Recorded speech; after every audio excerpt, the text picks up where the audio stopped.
welcome to Brave Embrace. I'm grateful to be here today. You know, we love this platform as a place to share stories of bravery.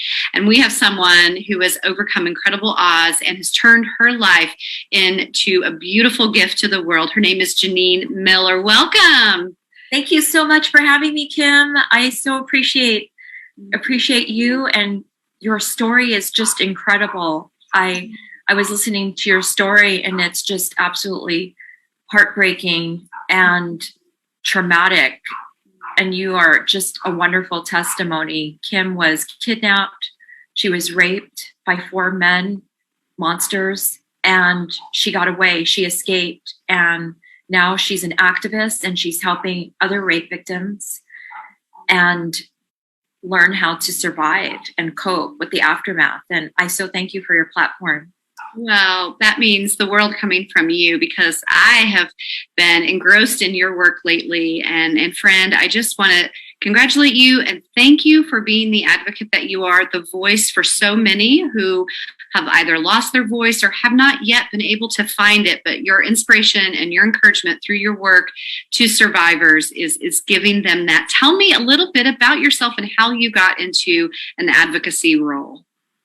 It started after Victory Christian Academy. I was locked up in a reform school against my will. My parents tricked me into going to a reform school for girls, and I was on honor roll. I didn't do drugs. I didn't drink. I didn't even smoke. Not that that's grounds to send your kid to these torture camps. And I'll have to give the parents the benefit of the doubt. I don't believe that parents know that these are torture camps. They know they're strict and their structure, but I don't believe they know that they are torture camps. But the point I'm making is it's a whole family dynamic. If your child's in trouble and you hear in the news all the time, and survivor after survivor, this is an epidemic that's happening in our country today. Oh, Jeneen, you found yourself as a young woman kind of in need of support and encouragement from your family due to some trauma that you suffered. However, the response was to place you in this home for girls, which you've talked about being a place where abuse and violence occurs. And you know, it's hard to imagine what it's like to be in that situation. And what I heard you just say is that you feel like sometimes parents think this is their last resort or this is the only thing they can do. But what's actually happening in there is, you know, a horrible situation. Exactly. And in my specific case, I was sexually abused by my uncle. They didn't believe me, and I reacted to abnormal behavior. And because I did, they assumed I was on drugs, drinking, and told this pastor everything imaginable, that I'm a bad kid. And they took me in, gladly accepted me into the program. Wow. So to that point, you'd been raised in church and you have siblings. So, you know, a family that we all might look at from the outside saying, wow, it seems like they have it all together. But you actually had suffered this grievous abuse by your uncle. Thank you for sharing that. I'm so sorry that you experienced that. It really clouds and shades the way we look at ourselves right after the abuse occurred. And it sounds like that was what was happening for you. It was either one way or the other. They didn't believe me, or they thought I was wild. And that's putting it lightly. I see. So they felt their hands were tied, or they were helpless to know what to do. And how old were you at that time, Jeneen? 16 years old when I was locked. And when I was sexually abused by my uncle, I just turned 15. I see. So for those years in between, you were trying to figure out how to process it sounds like, and you were trying to reach out for help and some of those things, which I'm sure our listeners and our viewers can relate to when you experience trauma, and especially at that age, trying to figure out how to deal with that loss and that hurt and that pain. So you encountered this experience with these youth homes, and you've since found a platform to be able to share voices of strength around rallying to change what's happening in those places. Exactly. Tell me about that work. It is rewarding. And as you know, it's rewarding. It's a double-edged sword. It can also be taxing because you're putting yourself back into that trauma in order to help another survivor. But it's worth it. It's worth it because there are places open today, so many places that are open today. Agape is one of them. We're trying to shut that down. Agape Wings of Faith, Anchor, Marvelous Grace, and Master's Ranch. Those are just Lester Roloff programs. And we'll get into Lester Roloff in a minute. He's the mastermind behind the child abuse in these programs. But there are over 100,000 of these camps alone in the U.S. 100,000. So all across the U.S., the ones you just identified, are they in a particular state or are they sprinkled all over the country? Sprinkled all over the country. A lot more in Missouri and Florida, Louisiana, but all over the country. I was locked up in Ramona, California, a liberal state, and child abuse was going on. Wow. And so when an allegation is made or someone kind of sheds light into what's happening, what goes on with the institutions and the leadership? And do they just shut down? Or that's a good question. And I'm going to get into it right now. Let's use Agape Boarding School as an example, and also the Circle of Hope Girls Ranch. I interviewed 6 girls from the Circle of Hope Girls Ranch, and I call them girls, but they are now adults. I think we have a clip of that. So as you're talking, we can run a little bit of that so that our viewers can see it, and they'll be introduced to your YouTube channel and your website and things like that. Sorry to interrupt, but I just wanted to let know that we will be running some video from that interview. That would be wonderful. And I do have a montage. So they're little clips of each survivor. And it's the same story over and over again. How can all of these children have the same story? And what happened with the Circle of Hope Girls Ranch, it's very heartbreaking. Amanda Householder is the daughter of the owners, and she was brave enough to come forth. She's a survivor herself. So I can't even fathom. I was locked up for 8 months. She's dealt with this ever since she was a little girl. Right. So that interview was captivating. I'll invite folks to watch that. So I'm assuming that she shared what it was like to grow up in that environment and then, wanting to flee that and escape and seeing that. How did you guys get in touch? And she was also on Dateline. I interviewed her before she was on Dateline, and also Colton Schrog. We got in touch through Facebook, and Facebook is such a wonderful thing because it's where survivors are connecting and supporting each other. So through social media, we're just tag teaming. And because we feel like we keep banging our head against the wall, and I'll get to that in a minute, but by us tag teaming and working together as a team, we can accomplish so much. So when did you first find that voice and realize that you wanted to surround survivors with love and encouragement and step into this as an activist? That's a good question. I put it to the back burner because I thought my school was an isolated incident. I've done my part.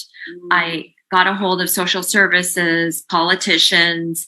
I had a 50-page deposition in San Diego with social services. He went to bat. Rick Peralta, I'll mention his name, went to bat for me, took the deposition, went to court for me because I didn't want to face my abuser. And the outcome was the following. And I want this to be a segue into Agape. This outcome was, okay, it closed down. Fantastic. Because it wasn't licensed and they weren't fire code compliant. Okay, Rick, what about the child abuse? Because Rick Peralta had said, Jeneen, you have girls that have the same story as you 5 years ago, and you don't know who they are. This is before the internet. This was I was sent there in 1988. By the time I got a hold of Rick Peralta, it was 1991. So this is before the internet.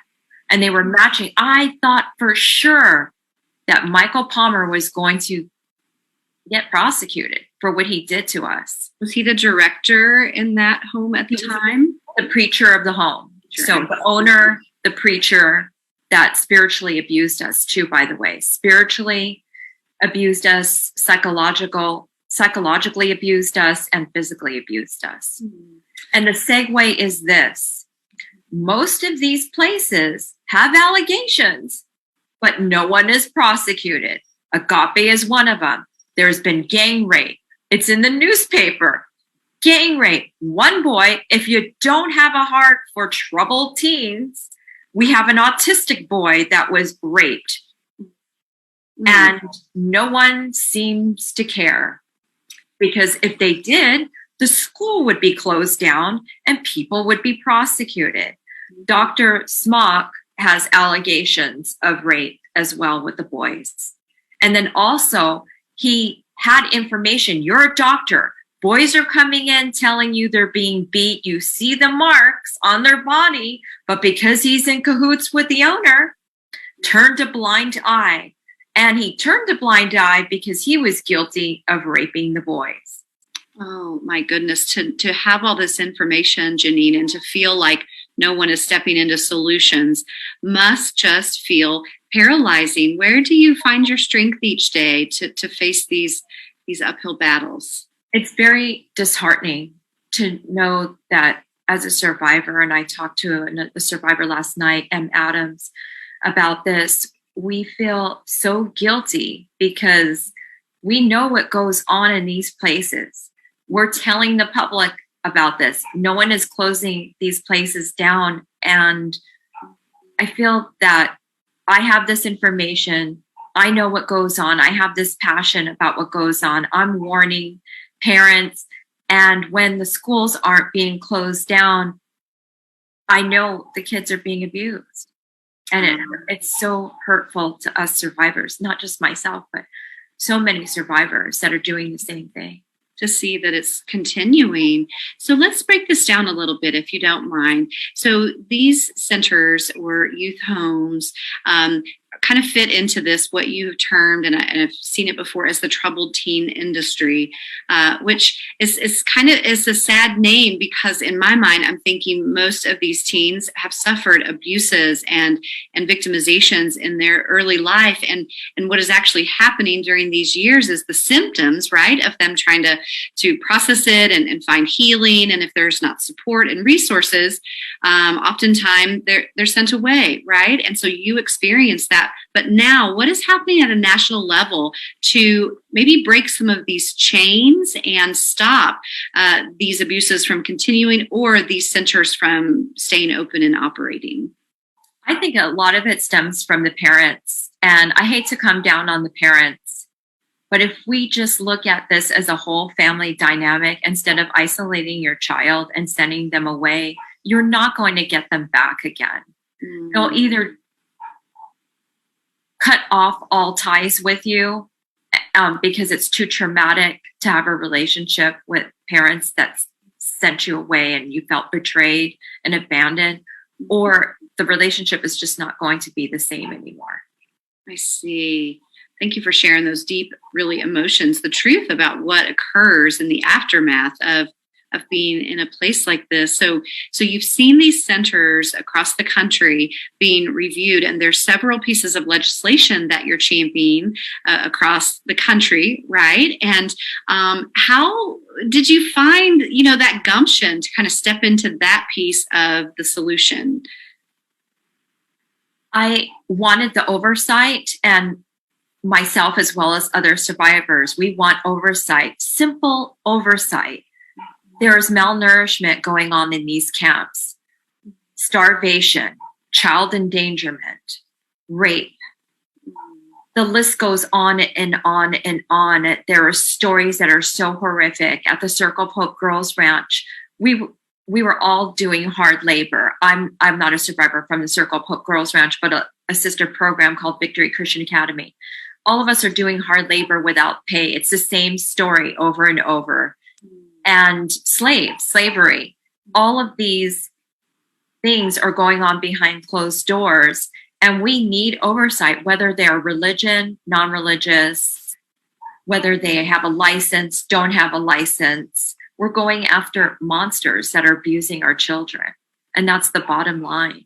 Yes, it sounds like predators, because I think you've explained to me in the past that sometimes these centers will, accountability will come for them, or someone will put eyes on them. So they might batten down the hatches, close up, open someplace new in a different city, rebrand, same techniques, same abuses, and just start fresh, right? So it's like you're constantly chasing after these monsters that are, having predatory behavior on our youth in our country. It's really scary. It is scary. And let's use my school as an example. Victory Christian Academy got a slap on the wrist. I was very upset that child abuse was not in the equation at all. And then Rick Peralta had said, do you want to do a civil suit? I was so naive. I thought, oh, I've already done my part. I just was so brainwashed to thinking, oh, I can't do this to a preacher. I don't know what I was thinking, but I was young. And then I didn't want to, I faced my abuser. And he said, yes. I said, I don't want to do it. Oh, my 50-year-old self would beg to differ, but I was just young. And then he opened up another school. I didn't realize the repercussions of my actions then. What he did was he opened up another school called Genesis by the Sea in Mexico. And Mexico kicked him out because he had a holding cell. Mexico wouldn't put up with it. Wow. But yet America kept it open for 24 plus years in Florida. Wow. So he called it Lighthouse. I see. I think the everyday citizen, or I imagine they assume these centers are regulated and licensed and monitored. Exactly. And all those things. So you're saying each state is a little different in how they... Sure. Okay. In Florida, you don't have to be licensed. And that's why he moved to Florida. Things need to change. These places can't just open up another place in another state and do the same thing when they have allegations up the wazoo. If you would just prosecute them, then we wouldn't have this problem, and they would have something on their record. Right. Absolutely. I know that in those, they have to go through some sort of background checks and things like that. But if they've never been charged or even accused of these things, there's no red flags. So do you think that's a local law enforcement or community dynamic, that they're kind of protective of these situations? Or what do you think is allows that to happen with no charges and no accountability? Money. I'm not afraid to say it anymore. I'm not watching my P's and Q's anymore. Yeah. Money. This is $1 billion industry, and we can just connect the dots to what's happening here. Politicians, the police department. The police department has brought the boys back from Agape after they said, I'm being raped. They're beating us. Please help us. Please help us. You need to do a report. Right. First of all. And don't send the kid back to these places. They just told you they were being abused. And now you're taking them back. That is a report. They just reported it. Right. And now they're taking them back. That wasn't documented. Wow. These people need to be accountable for their actions. If I turn up missing, you know why? Okay, but that's what's going on at Agape. I see. So and you're Circle of Hope too. Chanel Murray, I did an interview with her. She said, I'm being abused, and told them everything that was going on in that camp, and they took her right back. Oh. And then she ended up running away again and was on America's Most Wanted. Really? We would assume that these, centers follow the basics of laws around child welfare and those as mandated reporters. So even if someone in the center was abusing and someone reported to another, it seems like there is a legal liability to have reported that. So many gaps you've identified. Now, I know you wrote a book called Pieces of Victory. And thank you for your willingness to put all of that and your heart out on the pages. What was it like writing that book? It was cathartic, but at the same token, very taxing on my psyche. There was anger that rose to the surface, and I'll tell you in a minute how I deal with anger. Anger could actually be a benefit. It could be the fire and the passion to get things done. It could be the fire to work out. It could be poetry. It could be music. Yeah. So I love hearing about that. There's nothing wrong with anger, but I'll have to admit, I've thrown my iPhone across the wall. It was pretty bad. I had a hard time sleeping at night, but what survivor doesn't have a hard time sleeping at night? That's very true. The images of what you experienced, or just even the fears that naturally come now. So with this book and with your work and your effort, you have engaged with a lot of survivors through your show that you air as well, which I can't wait to introduce that and share that with our viewers. You can find that on YouTube. And we'll also have links to your website, which also has the directions on how to find you on social media and platforms. So Twitter is a big way I know that you've communicated in the past. Tell me that lately you've had some interesting interactions with some celebrities that are also advocates in this field. Tell me a little bit about that. Yes. Paris Hilton was just in DC, and she is part of the federal bill that's in motion. And she's representing a lot of survivors on our behalf. And there were a lot of survivors supporting as well. And it's just amazing. She has been following me for a year on TikTok and Twitter. There was some action before. And when she had come back from DC, I almost lost count of how many likes she has liked my tweets. I had mentioned that I'm proud of her for supporting us survivors in DC. She was part of the candlelight vigil for Naomi Woods, who was killed in one of these lockdown reform schools. Also, Frederick Cornelius was also killed in one of these programs, and many, many survivors. There's a death toll. There is a death toll. That's why there was a candlelight vigil in DC. So this has been going on now for, you said, maybe a year, where there's been recognition around this kind of quote unquote troubled teen industry. Are there some other names that it's going by that people might recognize hearing it in the media or seeing it? I know they're going to want to get behind this cause. How else is this being identified? Sure. It's definitely a movement. We have hashtag United with One Voice, hashtag Unsilence, hashtag Breaking Code Silence, hashtag ICU Survivor. And I'm just so proud to be a part of this movement. Absolutely. So what Paris Hilton, as I understand it, is also a survivor with a storyline similar to the account you experienced. And she disclosed it in a documentary film done right on her life. And since that time, there's been more attention around the need to advocate, make laws, change laws, all of these things. So what does a day in the life look like for you right now? Hopeful, very hopeful. I'm very excited that the changes that are going to be made. I'm very hopeful of that.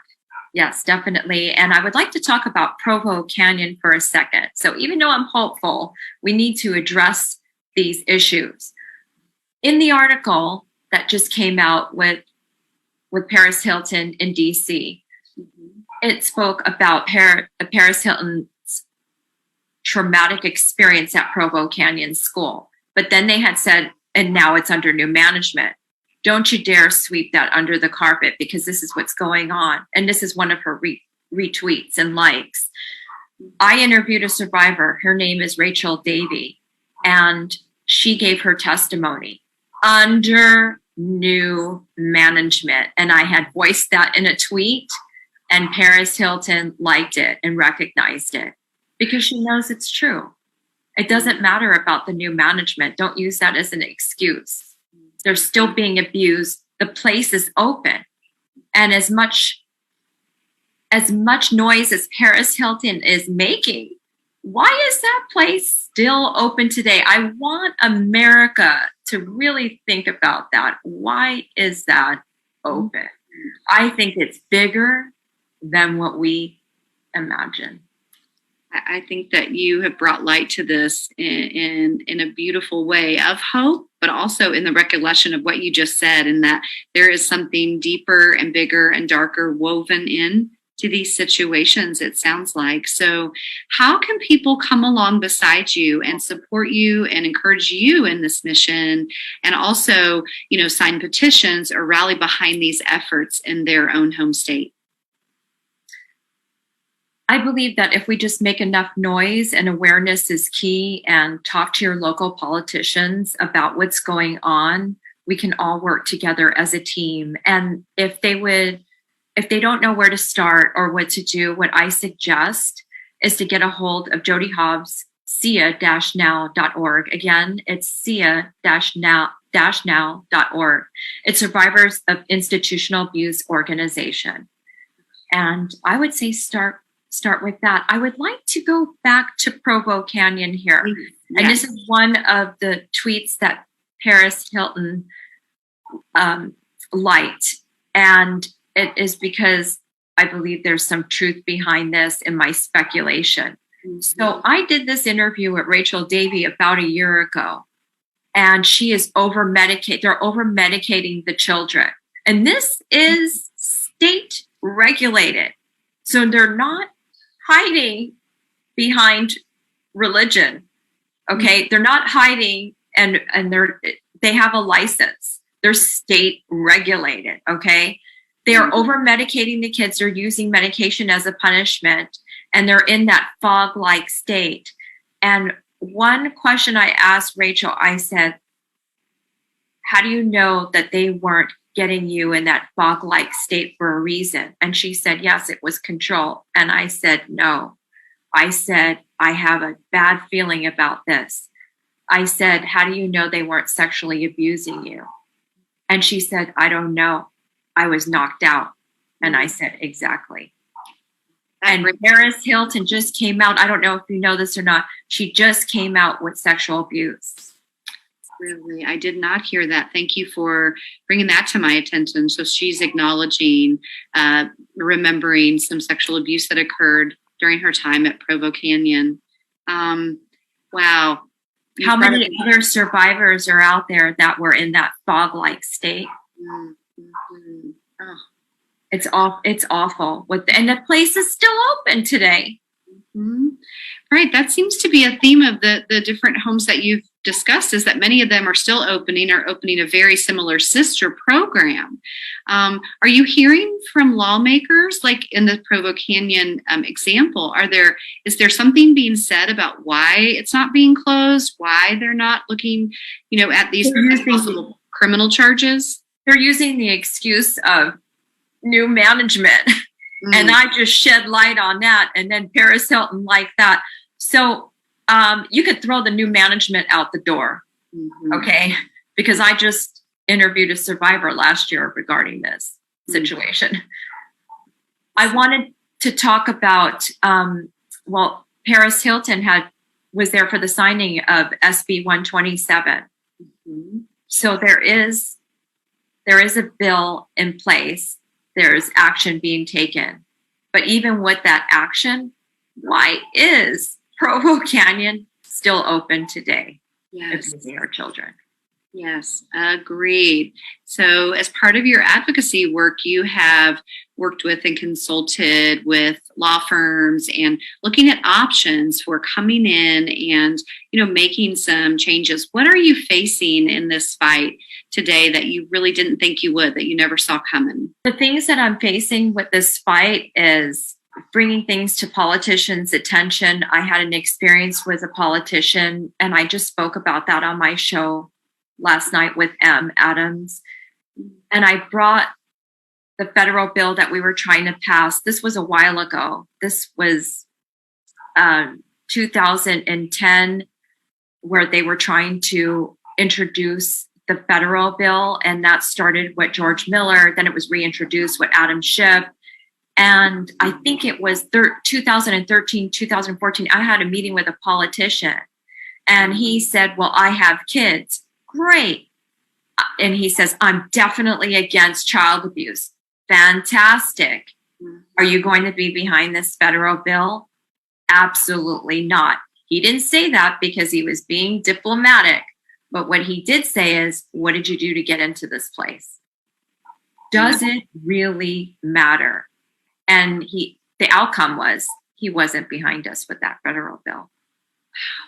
And worse, he made me feel that I was a troubled kid when I left the office. Here you are, a strong woman advocate for human rights, and yet you're minimized and, kind of talked down to in that environment. Yet, did you find that to stir some of the emotion and the anger that you talked about earlier that actually has become a fuel for you in this fight? Sure, it did. It stirred up a lot. I felt helpless in one sense, and in the other sense, I felt I need to keep going. I need to keep going. So how do you keep going every day when you interact with these survivors and you hear these stories of pain? How do you take care of you? That's a good question. I have a lot of coping mechanisms. I try to be productive. Being productive helps me, the feeling of accomplishment every day. I'm always doing something, whether it's my job as a LMT or another entrepreneur venture that I'm doing, whether it's my book's screenplay. I'm also writing a screenplay for Pieces of Victory. I have a couple of producers that are interested in that. I have the show Pieces of Victory, which I felt like I've been slacking off on, but with Paris Hilton acknowledging my tweets, I think I'm getting back into the game of doing that. And working out. I find that working out late at night hard to the point of exhaustion, because I would have a hard time going to sleep, insomnia, just like most survivors. But knocking myself out with working out has been helping. The stress level, helping physically. And so what's on the agenda for you the rest of this year? If you had a big whiteboard, what would be on it? What are your goals? Screenplay, having legislation passed, the federal bill for oversight and teen programs. I want to see definitely a Hollywood movie on the subject matter. That's for sure. And just continuing on with my show, Pieces of Victory, getting the word out there. I want these places closed down. And a lot of people will bring up the question of, well, what about the good programs? What about the good ones? I have heard nothing but negativity about these programs. And as I say on my show, if you have a 1% chance that this could happen to your child, why would you take that risk? Yes. Why would you subject your child to this and the relationship that you have with your child? There are so many other alternatives. You can do the wraparound method, and Jody Hobbs from sia-now.org, Survivors of Institutional Abuse, could help with that. It is really a whole family dynamic, and I'm going to say that over and over again. Yeah. I feel that if we just nip it in the bud with the parents, because it's so hard to pass legislation and to make oversight. And like I said before, even Provo Canyon is state regulated, and they're still abusing our children. So if our parents would just stop sending their children to these lockdown residential programs, they'll just go belly up. Yeah. It is a $1 billion industry. Since May is Mental Health Awareness Month, and you brought up the need for parents to have more tools and, more support around keeping that family dynamic strong and healthy. I would love to suggest to our viewers and to those listening to check out some resources, on mental health and parenting, and in how to cope during, those tough times that we all have gone through.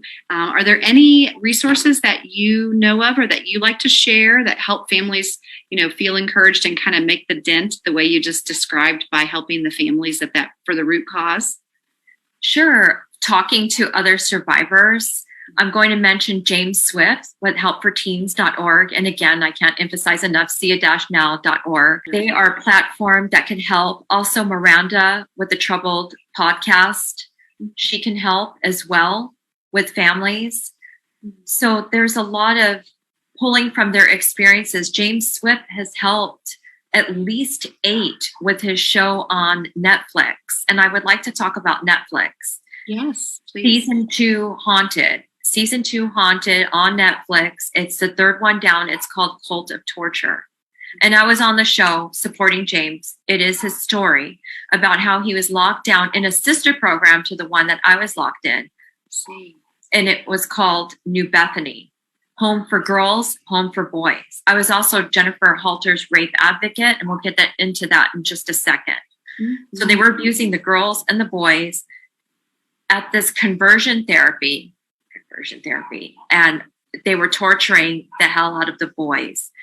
What they did was they locked them up in cages, gave dog food as a privilege. They were sodomizing them.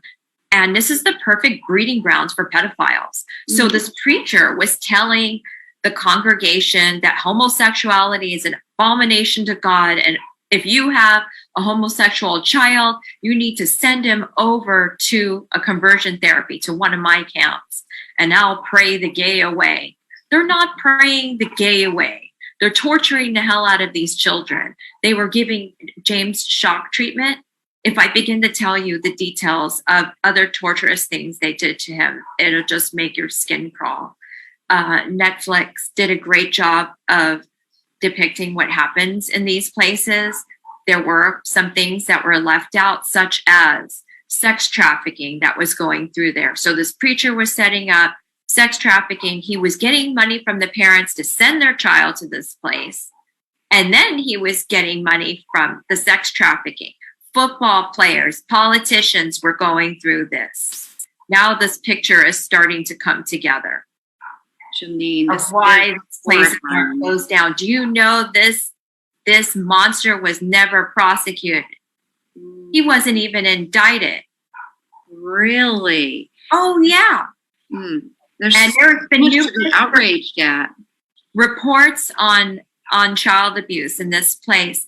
I was Jennifer Halter's rape advocate, and it was a grueling, I kid you not, 4 hours of her testimony, and they weren't going to let her report it. They weren't going to let her report it. We had to beg for them to let us in so we can report rape. Are you kidding me? And then I was there to protect her because one of them said, well, when he was interrogating her, so it was a grueling 3 hours of her testimony of being sodomized, having to clean up the blood after being sodomized because she was it was disgusting. Okay. And then, and it wasn't just one staff, it was many. She was repeatedly raped, and then blamed in chapel because they would blame the girls, how it's their fault. So not only are you raping the girls in there, now you're telling them it's their fault because they're a temptress, is what you're wearing. Every nightmare that could possibly, victims are already blaming themselves already. Now you have a pastor backing it up with scripture. It was just evil. So, oh my goodness. Physically, mentally, spiritually, in your soul, so much abuse. I have to tell you. So after the 3 years of her testimony, there was 1 hour of his interrogation. I'm leaving names out. Okay. What he did that really disturbed me, and I had to stop him in the middle of this interview. He said, "What were you wearing? What were you wearing? 13-year-old girl, what were you wearing?" Oh my goodness. I said, "How is that relevant?" I nearly jumped down his throat. How is that relevant? I have to stop you right here. And this has been within this decade? This happened recently. Yes, I feel like you need a passport in Louisiana. Mm-hmm. But not just Louisiana. It's happening across our board. Okay. Just unbelievable to ask that question. I nearly came unglued. Yes. Our professional investigators are highly trained around not using those kind of techniques. To think that this backwards approach was used on, these people who had suffered these abuses for years. This is such a tragedy, such a tragedy. Which, you know what he said? Let's go a step further. He said, "This is part of my protocol. You'll have to forgive me. This is part of my protocol." Mm. What protocol? That protocol needs to change. We need to clean up America. Yes. We do. We do. Not only in what people are doing to each other, but also the processes and the systems that are supposed to step in and help and rectify and bring restoration. Obviously, we're seeing, a million gaps there as well. So in carrying all of these, these accounts and in keeping them straight, you shared some things that you do for your self-care and your well-being. And what do you share with the survivors that you work with on how to keep inspired and encouraged? I think a good network, and when I say network, I need them to pick and choose positive people. You don't want to surround yourself with anyone who's negative. If anyone who is negative, you need to get that out of your life. I know it could be hard because it could be a loved one, but you just need to get rid of that negativity. We've already been through enough. We have already been through. Be selective. I don't care if you have just 5 friends. You need to be selective on your choices and keep that support system and reach out to those people that are in your support system because they will help you. Yeah, that's just beautiful. I can just sense the amount of compassion that you pour onto those survivors that you're working with, and I have so much respect for you and your wisdom and ability to dive into this work, and I thank you for being a survivor and also being an advocate and an activist. What is there something you'd like to leave our viewers with today, to kind of a call to action to really step into working about advocacy in this situation? Sure. Social media is a really good platform to tell your story. If you're a survivor, there are so many other survivors that will support you. If you can give your testimony in a video and spread that across social media, that would be wonderful, because the more people that know that this is an epidemic that's happening in our country, the better it's going to be. And then, of course, get a hold of your local politician and tell them your story. Absolutely. All of these stories add up. Yes. Yes. So the hashtags that you mentioned earlier as well are ways that viewers can find threads around this, right? And also find some of those survivor, where they're sharing their experience. I saw one of those on TikTok and I didn't really realize the why behind it. Now I see that in accumulating those stories, it's bringing more awareness and attention to the gravity and how big and how many lives these situations have touched. I see. Awesome. Yeah. And it's nice when outsiders are looking in, because for a while I had just the group of survivors tag teaming it with me, and they're still tag teaming it. It's just wonderful. We're tag teaming each other's social media and banding together. It's such a great feeling. But now I'm seeing, now that Paris has liked my tweets, I don't know this person. She's tweeting and retweeting my tweets. And I'm thinking, yes, finally, people from the outside, people that aren't survivors are seeing this. And it makes me so happy, because I felt like we were in our own world and no one was really looking. So it makes me I'm excited to hear that. And I want to shout from the rooftops about the way in which you're making impact. And I'm thankful for that. And we're going to keep championing you. And we'll have links to your website and your book, and also these videos with inspiration on how to continue to tell people to share their stories. I've so enjoyed visiting with you today, and I've learned a tremendous amount. My heart feels burdened, but I also see the hope that you so beautifully described. Oh, thank you so much for having me on your show. I so appreciate it. Yeah, definitely. Well, we'll continue to be in touch. And for those that have watched today, please check out these links. Take the story and share it with others. The more people that know and understand what's going on in this industry, the better outcomes of change that we can make together. So until next time, I would ask, please be brave. Oh, I love that.